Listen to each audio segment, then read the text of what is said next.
안녕하세요. 승부예측연구소입니다. 오늘은 승부식 122회차의 월드컵 아시아 예선과 네이션스리그 3경기 승부 예측으로 준비해보았습니다. 영상 시작 전에 구독과 좋아요 및 알림 설정까지 해주시면 제가 분석하는 데 있어서 큰 힘이 됩니다. 분석 시작 전에 무료 분석방에 공유해드린 조합입니다. 저희는 핵심적인 부분을 토대로 가볍게 접근해서 신중하게 살펴보고 냉철한 판단으로 자신감을 가지고 배팅을 마무리 짓는 스타일이며 앞으로도 매일 분석방에서 조합을 공유할 계획입니다.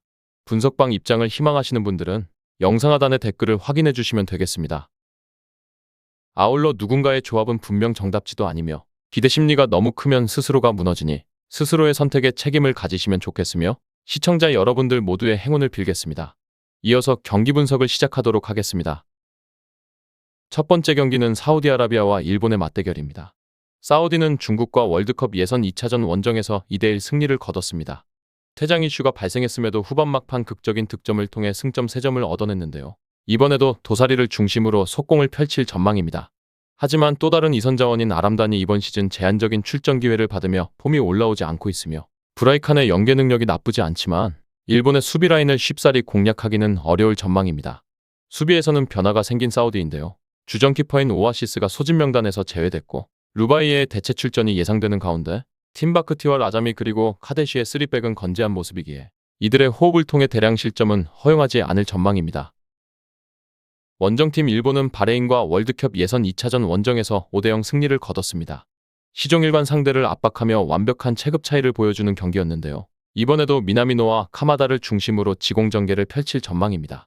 미토마와 도안을 윙백으로 기용하며 공격 상황에서 밀집 수비를 적절하게 흔들고 있으며 우에다의 오프더블 능력도 충분히 득점을 기대하게 만들었습니다.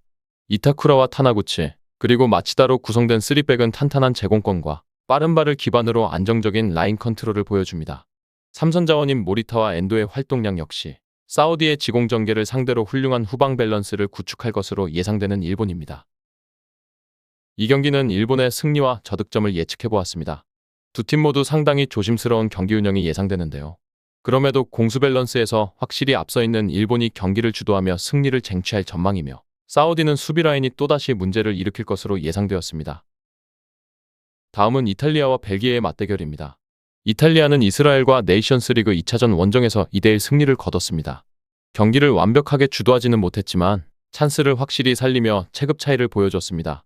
이번에도 디마르코를 중심으로 공격을 풀어나갈 전망인데요. 리치의 빌드업 능력과 레테기의 연계와 침투는 벨기에를 상대로도 충분히 득점을 기대할 전망입니다. 로렌조와 바스토니 그리고 칼라피오리로 구성된 3백은 속도와 제공권 측면에서 확실한 안정감을 자랑하며 가뜩이나 공격 전개의 창의성이 떨어질 것으로 예상되는 벨기에를 상대로 촘촘한 수비 라인을 형성할 것으로 예상되었습니다. 원정팀 벨기에는 프랑스와 네이션스리그 2차전 원정에서 2대0으로 패배했습니다.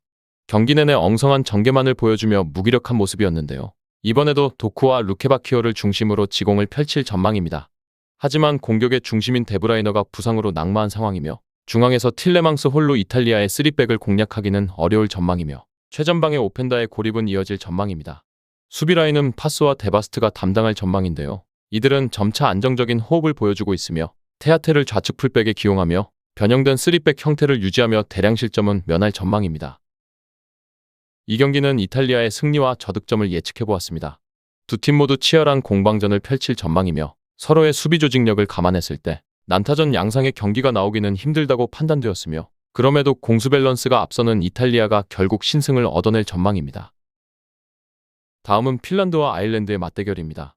핀란드는 잉글랜드와 네이션스리그 2차전 원정에서 2대0 패배를 기록했습니다. 경기 내내 상대에게 압도당하며 이렇다 할 찬스를 만들어내지 못했습니다. 이번에도 로드와 슐러, 그리고 캐스키넨을 중심으로 주도적인 공격 전개를 선보일 예정인데요. 하지만 주포인 푸키의 부상으로 킬만의 출전이 예상되며 창끝이 무뎌진 만큼 대량 득점은 어려울 전망입니다.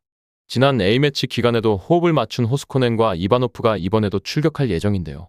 이들은 최근 대표팀에서 연속적으로 합을 맞춘 만큼 아일랜드의 단순한 공격 전개를 상대로 대량 실점은 면할 수 있을 전망입니다. 원정팀 아일랜드는 그리스와 네이션스리그 홈경기에서 2대0 패배를 기록했습니다. 나름 대등한 경기를 펼쳤지만 찬스를 만들지 못하며 무기력하게 패배하는 모습이었습니다. 이번에도 나이트를 중심으로 맞불 작전을 펼칠 전망인데요. 다만 우측 윙어로 출전 중인 오그베네는 1대1에서 우위를 점하지 못하고 있고 최전방의 쉬모딕스도 전문 스트라이커가 아닌 만큼 포스트 플레이에 고전하는 모습이며 결국 답답한 공격 전개가 예상되는 아일랜드이며 그나마 수비에서 콜린스와 오모바디엘레의 센터라인은 유지될 전망인데요. 다만 오모바디엘레는 소속팀에서 주전 경쟁에 밀려 경기 감각이 상당히 떨어진 모습이고 우측 풀백으로 출전하는 오셰이도 위치 선정에 어려움을 겪고 있기에 수비 조직력에서도 견고함을 기대하기는 어렵다고 생각되었습니다. 이 경기는 핀란드의 승리와 저득점을 예측해보았습니다. 두 팀 모두 공격 전개가 날카롭지 않은 만큼 대량 득점 양상의 경기가 될 가능성은 희박하다고 생각되었으며 그럼에도 결국 더 나은 수비 밸런스를 보유한 핀란드가 신승을 거둘 것으로 예상되었습니다. 준비한 분석은 여기까지입니다. 추가적인 조합을 원하신다면 구독과 좋아요를 눌러주시면 감사하겠습니다. 더 다양한 경기에 대한 세부적인 분석과 결과가 궁금하시다면 영상 하단의 댓글을 확인해 주시면 되겠습니다.